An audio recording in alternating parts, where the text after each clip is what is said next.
உங்களுக்கே இந்த கேள்விக்கு பதில் தெரியுங்க. நான் இதோ 5 வருஷம் ஆயிப்போச்சு. அவரு சொன்ன சொல் தவறாமல் அதே அந்த சொன்ன சொல்லில நிக்கணுமா இல்லையா? விடியல் தர போறாருன்னு சொன்னாங்க. அப்ப விடியல் தந்துட்டாருன்னு சொன்னா பேச்சு மாறினதா ஆயிரும் இல்லையா? அதனால அதை ஃபியூச்சர் டென்ஸ்லயே வச்சிருக்கிறாங்க.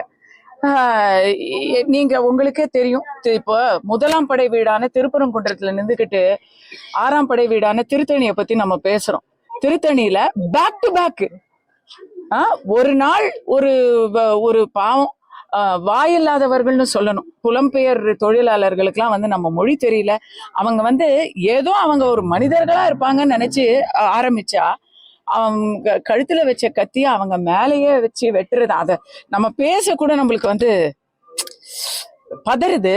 அதை பார்த்து அதுவே ஓயாத நேரத்துல அடுத்த நாள் ஜமால் என்கிற ஒரு முஸ்லிம் பெரியவர், அவருக்கும் அதே போல தாக்குதல், வெறி தாக்குதல். அப்ப ஜாதி, மதம், மனிதம் எல்லாத்தையும் கடந்து என்ன இருக்குன்னு பார்த்தா போதை தான் இருக்கு தமிழ்நாட்டுல. இல்லைன்னா நேத்து ஒரு இசையமைப்பாளர் எழுதியிருக்காரு, நீ அங்க என் ஸ்டூடியோ 10 வருஷமா இருக்கு, இந்த ஏரியால இப்ப வெளியே தலை காட்ட முடியல, பயமா இருக்கு, போலீஸ் அடிச்சா கூட சிரிச்சுக்கிட்டே இருக்காங்க அப்படின்னு சொல்றாங்க. 2 காரணமா நான் பாக்குறேங்க. திருத்தணியில இன்னைக்கு நடந்தது ஒரு நாள் சம்பவம் கிடையாது.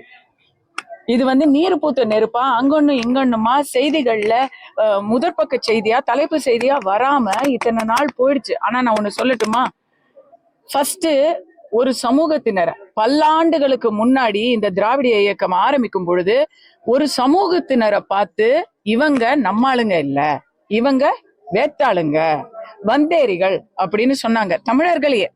தமிழர்கள்ல பிராமண சமூகத்தை பார்த்து நீ வந்தேரின்னு சொன்னீங்க.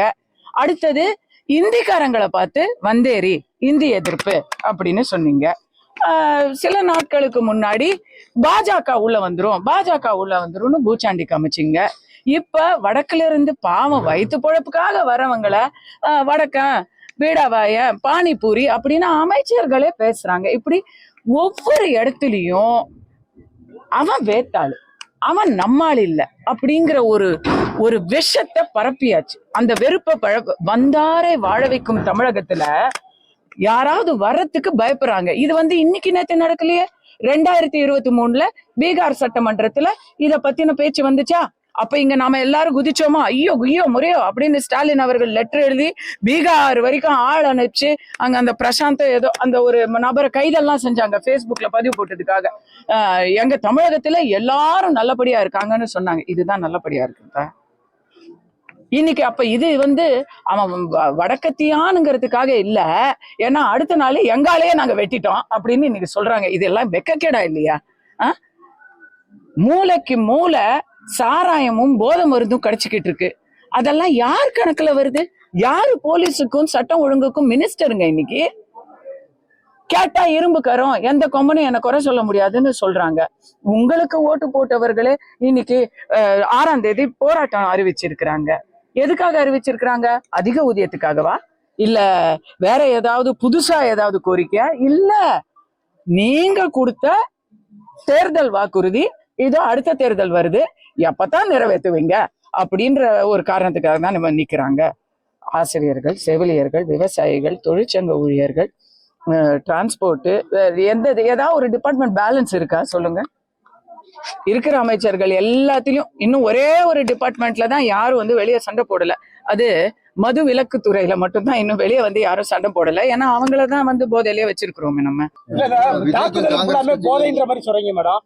ஆனா சுகாதாரத்துறை அமைச்சர் மா சுப்பிரமணியன் என்ன சொல்றாரா, தமிழகத்துல 0 கஞ்சாவா இருக்கு, 0% கஞ்சா. நாங்க திமுக ஆட்சிக்கு வந்ததுல இருந்து இங்க கஞ்சா போதை எதுவுமே இல்ல. இந்த கஞ்சாவில ரொம்ப உயர் வகை கஞ்சா நேத்து வேற பிடிச்சிருக்கிறாங்க, கிலோவா புத்தாண்டு கொண்டாட்டத்துக்கு. ஓஜி அப்படின்னு நான் கேள்விப்படுறேன்.